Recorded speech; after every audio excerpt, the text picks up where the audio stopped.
নমস্কার বন্ধুরা, রকমারি রান্নাতে আপনাদের স্বাগত।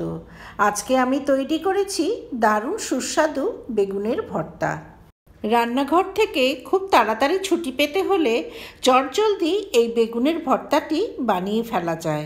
প্লেন রাইস অথবা গরম রুটি সব কিছুর সাথেই এই বেগুনের ভর্তাটি খেতে অসাধারণ লাগে। ভর্তা বানাবার জন্য নিয়েছি দুখানা মিডিয়াম সাইজের পেঁয়াজ, এক মুঠো রসুন আর আছে 4-5টা কাঁচা পাকা লঙ্কা।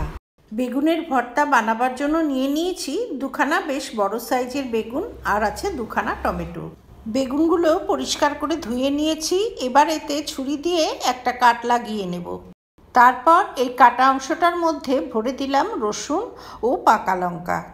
সম্পূর্ণ বেগুনটাতে 2-3 জায়গায় এরকম কাট লাগিয়ে এর মধ্যে রসুন ও পাকা লঙ্কা ভরে দেব। পাকা লঙ্কার বদলে কাঁচা লঙ্কাও দেওয়া যায়, তবে এটা দেখতে সুন্দর লাগবে বলে আমি পাকা লঙ্কা দিয়েছি।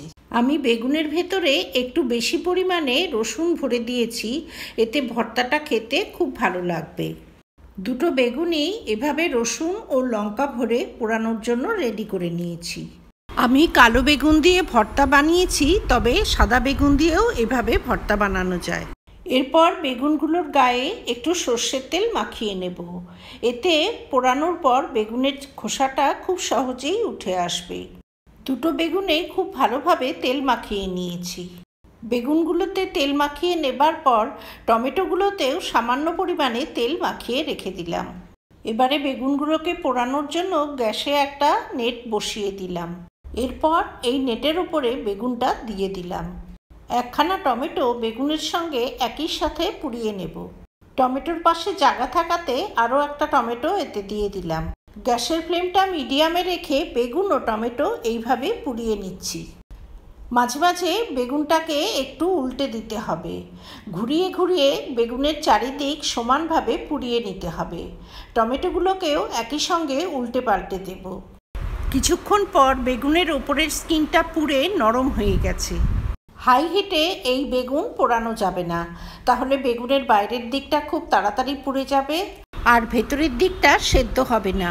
টমেটোগুলো সামান্য পুড়ে যাওয়াতে এর ওপরে হালকা কালো স্পট দেখা দিয়েছে।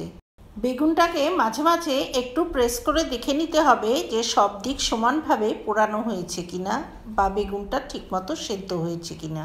বেগুনটা পোড়ানো হয়ে গেছে। এবারে বেগুনটা তুলে রেখে টমেটোগুলো আর একটু পুড়িয়ে নিতে হবে। গ্যাসের ফ্লেমটা একদম স্লো করে দিয়ে টমেটোগুলোকে উল্টে পাল্টে দিচ্ছি। তবে এই উল্টে পাল্টে দেওয়ার কাজটা একটা চিমটের সাহায্যেও করা যেতে পারে। ওদিকে দুটো বেগুনই খুব ভালোভাবে পোড়ানো হয়ে গেছে। এবারে বেগুনের ডাটির দিকটা একটা ছুরির সাহায্যে কেটে দেব। এবারে বেগুনগুলোর খোসা ছাড়িয়ে নেব। বেগুনে তেল মাখিয়ে নেবার কারণে স্কিনটা ধরে টান দিতেই খুব সহজেই খোসাগুলো উঠে আসছে। ভর্তা বানাবার জন্য পেঁয়াজ ও ধনেপাতা মিহি করে কুচিয়ে নিয়েছি। স্লো হিটে টমেটোগুলো খুব সুন্দর করে পোড়ানো হয়ে গেছে। এবারে এগুলো একটা খুন্তির সাহায্যে প্লেটে তুলে রেখে দিলাম। বেগুন ও টমেটো প্লেটে তুলে নিয়েছি। বেগুনের খোসাগুলো ছাড়িয়ে নেবার পর এর ভেতরটা একটু দেখে নিলাম ভেতরে কোনো পোকা রয়েছে কিনা। টমেটোগুলোর খোসাও খুব সহজেই উঠে আসছে। বেগুন টমেটো এখন সব কিছুই বেশ গরম। ঠান্ডা হওয়ার পর এগুলোকে মেখে নিতে হবে। বেগুন টমেটো ঠান্ডা হয়ে যাবার পর এগুলোকে হাতের সাহায্যে মেখে নিচ্ছি।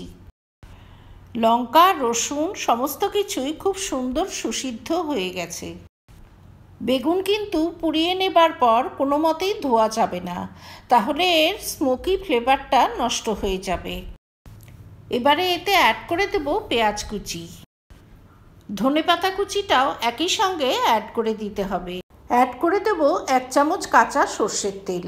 এই কাঁচা সর্ষের তেল অবশ্যই ভর্তাতে অ্যাড করতে হবে। কাঁচা সর্ষের তেল ছাড়া ভর্তা অসম্পূর্ণ। আধা চামচ নুন অ্যাড করে দিলাম। নুন আর ঝালটা নিজেদের স্বাদ মতো অথবা প্রয়োজন মতো দিতে হবে।